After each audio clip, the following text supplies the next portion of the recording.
Hello everyone, and thank you all for joining us for this webinar on live blood analysis, where we will be discussing the legitimacy and efficacy of live blood analysis. Please do send in your questions throughout the webinar. You'll find a panel on your screen where you can enter your questions. And don't forget to click on the full screen button to see the webinar in full screen. So let's get started. First of all, what is live blood analysis? Well, live and dry blood analysis is also known as blood cell analysis, the oxidative stress test, nutritional analysis, and/or nutritional microscopy. Although not so widely known in the UK, it is better known in the US, Russia, South Africa, and parts of Europe. It's a simple test conducted by a nutritional microscopist to get an overall picture of the blood. The practitioner will begin with a small painless prick of the finger with a sterilized lancet to collect a single drop of blood. Now this drop is placed on a glass slide and covered to keep the sample intact and slow down the drying process. Next, the sample is placed under a high magnification dark field microscope, which is linked to a television monitor or a screen. Now, live blood analysis is a way to determine how your nutrition is affecting your overall health. It is being advertised in places where health-conscious people frequent. Although it's not considered mainstream or even regulated, by some it is considered an informative complement to traditional medicine. And this analysis is just another way to gain some useful insight into your health. With all the good things that can be said about this testing from alternative practitioners, there is, however, also some opposition.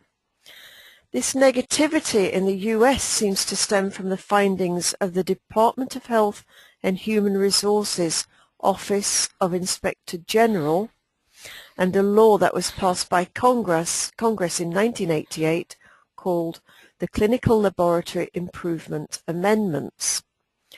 For more clarification, the Health and Human Services states the Clinical Laboratory Improvement Amendments law establishes quality standard for all laboratory testing to ensure the accuracy, reliability and timeliness of patient test results regardless of where the test was performed.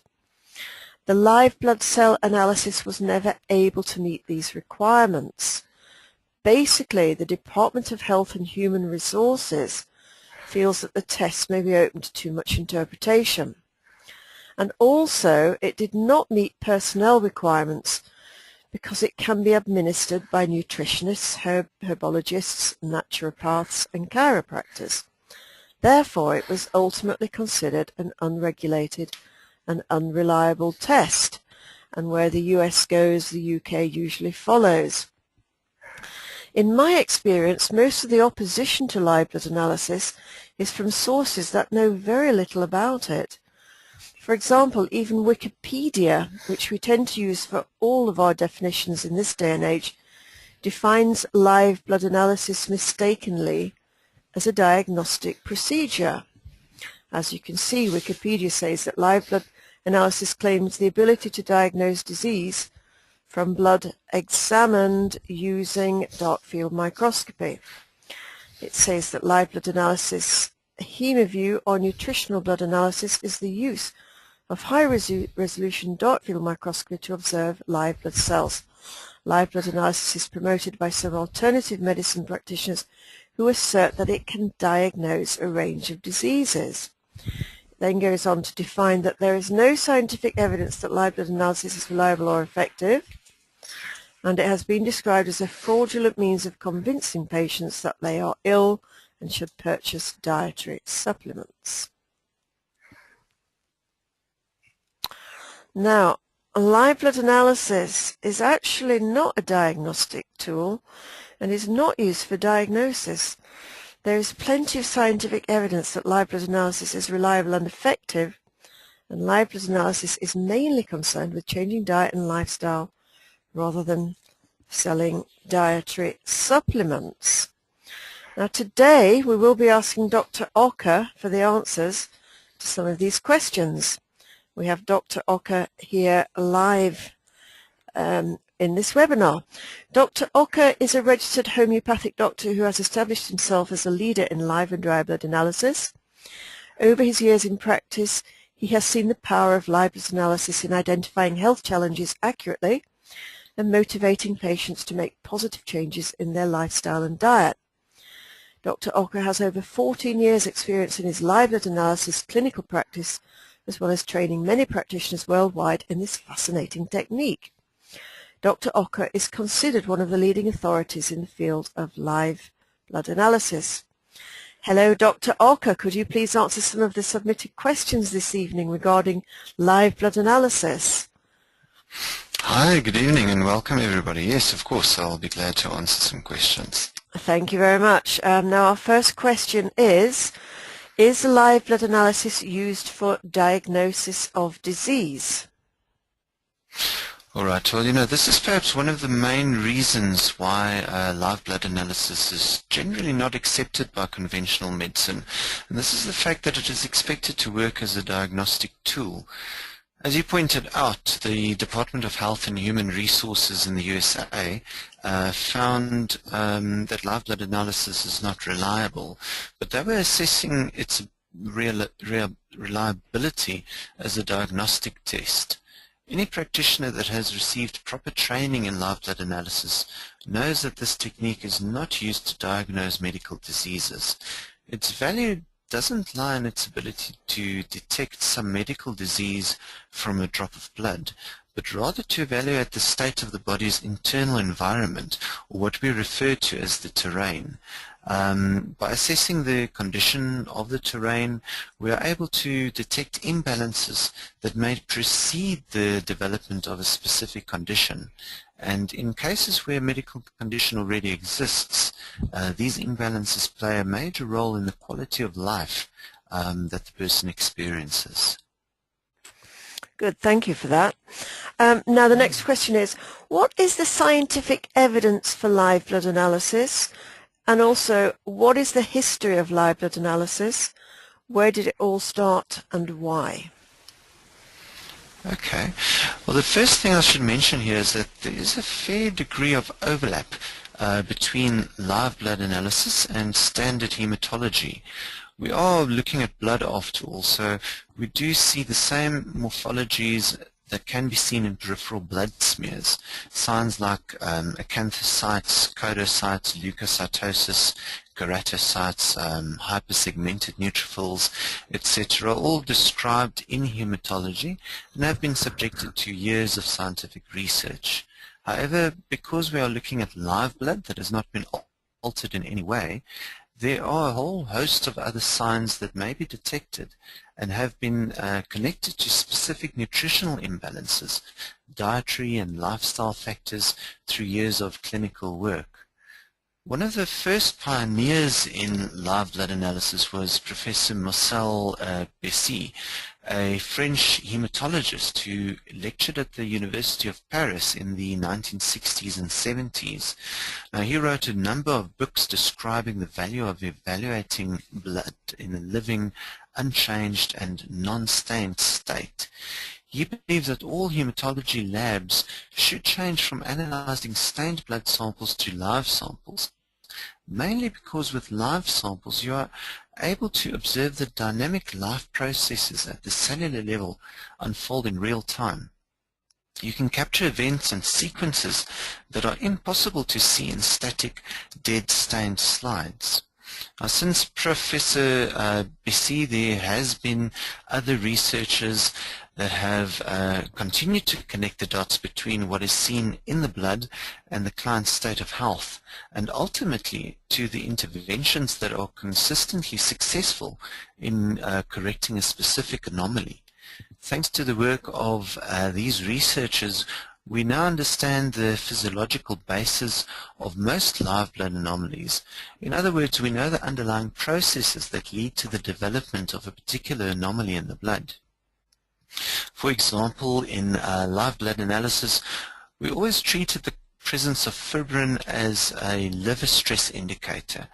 We now know that there are two separate mechanisms for fibrin formation that relate to the liver.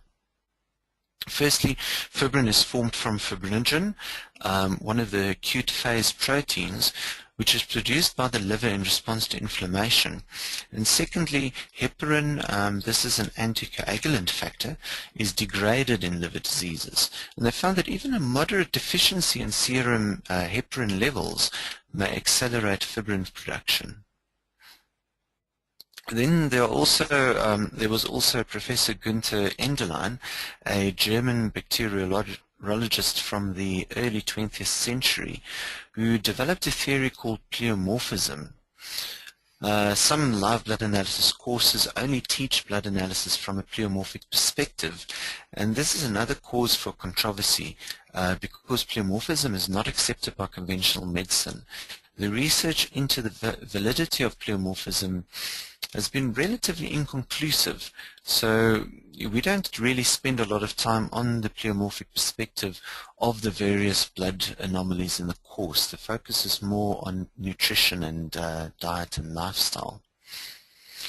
Another important thing to mention is that there have been a number of scientific studies that prove the link between specific blood anomalies and specific health challenges. For example, the presence of thrombocyte aggregation, these are little groups of platelets that can be seen in the blood, has been shown to be strongly associated with an increased risk of heart disease. Another study showed that there was a strong correlation between live blood analysis and conventional tests on points such as iron deficiency, vitamin B12 deficiency, liver disease, neutrophilia, and high cholesterol. But here they tested for conditions that can be verified by conventional tests, and this borders on medical diagnosis. The real challenge is in designing a study to effectively assess the ability of live blood analysis to detect the conditions it is ideally suited to detect. In other words, the imbalances within the terrain. Now, there really are no conventionally accepted tests for things like latent tissue acidosis or toxicity or an intestinal candida overgrowth. So the unique ability of live blood analysis to detect these conditions makes it very difficult to develop an objective study to really test its accuracy. The best is perhaps to consider a large-scale retrospective survey to assess the changes experienced by clients after live blood analysis. Thank you. Very well answered again. So Dr. Ocker, now why does live blood analysis attract such negative press? Okay, well, live blood analysis is a tool used by natural health practitioners. Unfortunately, there still is a great divide between conventional medicine and complementary medicine. Because the two philosophies are so different, here we have a tool that can be used to detect conditions that conventional medicine is still largely in denial about, such as the need for detoxification, heavy metal toxicity, latent acidosis, and so on. So I think it's fair to expect some degree of resistance from conventional medicine as a result of that. The other factor is, of course, the fact that most medically trained practitioners don't know anything about live blood analysis and immediately assume that it must be a diagnostic tool. Also, some negative press comes from the perception that live blood analysis is only used to sell products. There are some practitioners who use it as a tool to sell their clients a bunch of supplements, and the negative press is justified in these cases. However, the problem does not lie with live blood analysis itself, but rather with greedy people who are only interested in profits and not in giving their clients value for money. This is not unique to live blood analysis. Other tests are used in the same way, and the same types of people are found in every other industry as well. I don't think we can deny the delivery of a useful service because because of the abuse of a few charlatans. If we did that, we would have no real healthcare system at all. Okay, thank you. We do have a question now. Is live blood analysis legal? All right, live blood analysis is not regulated, although there are restrictions in place in some states in the USA. Aside from the USA, if you can show that you have received formal training in live blood analysis, you will be able to use this technique, provided you don't make any claims about a diagnosis. We have not been able to find out which states in the USA have restrictions about live blood analysis, and I know of practitioners all across the USA that use live blood analysis without any incident. Although one has to be careful, depending on your scope of practice from your other qualifications, to prescribe treatment. Most of my clients in the USA state that they use live blood analysis as a tool to educate their clients about the impact of diet and nutrition on their health. Good. And can anyone take the blood sample, or does it have to be a medical doctor? Okay, well, it's just a finger prick, so anyone can really do it. I haven't come across any restrictions for lancing fingers. It's only when blood is drawn from vessels that a nurse or doctor needs to do it. Okay, good. And we have a question here. Some people might think it all sounds too good to be true. Is there a catch? No, as long as you use live blood analysis for what it is intended to be used, you won't experience the benefits of live blood analysis if you try to use it to diagnose medical diseases, or if you don't have sufficient training in the theory and the practice, or if you don't have a good enough microscope system. Okay. And finally, I think, what is the difference between traditional blood tests and live blood analysis? All right, well, we can go through those. In conventional blood tests, they use stained, essentially dead blood, whereas in live blood analysis we use live blood. Conventional blood tests make use of venous blood, so blood drawn from veins, whereas with live blood analysis we use capillary blood. In conventional blood tests they add a coagulant to the sample. In live blood analysis nothing really is added to the samples. In conventional blood tests the technician only really views the blood hours after drawing the sample, whereas in live blood analysis we view the blood sample immediately after taking the sample. In conventional blood tests, only a few parameters are tested, generally only what is specified on the form, whereas in live blood analysis many parameters are tested. Essentially anything that is present in the blood will show up and will be detected. And in conventional blood tests they are more concerned with diagnosing disease, whereas in live blood analysis we are really concerned with preventing disease.